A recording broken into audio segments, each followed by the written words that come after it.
সংস্কার নিয়ে অনেক কথাবার্তা হচ্ছে। সংস্কারটা আসলে পার্সপেক্টিভের ব্যাপার।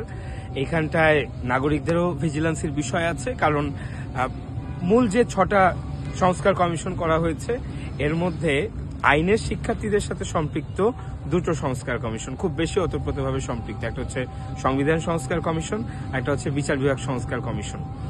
ব্যক্তিগত জায়গা থেকে, সাংগঠনিক জায়গা থেকে আমরা মতামত দেওয়ার চেষ্টা করছি। তবে আমি অনেক বিশ্ববিদ্যালয়ের আইনের সাবেক শিক্ষার্থী এবং বর্তমান শিক্ষার্থীদের সাথে কথা বললাম।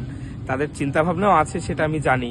যাদের সংস্কার নিয়ে বিভিন্ন ভাবনার কথা বিভিন্ন সময় শুনেছি, তাদের সাথেই কথা বলেছি, কিন্তু তারা এখন পর্যন্ত মতামত পাঠায়নি।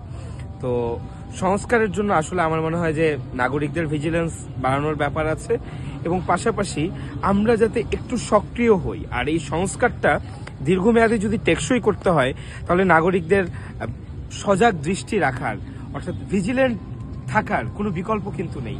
কারণ আজকে সংস্কার করা হলো, তারপরে যদি সেটার দিকে দৃষ্টি দেওয়া না হয়, তাহলে কিন্তু সেই সংস্কারটা দীর্ঘমেয়াদে টিকবে না।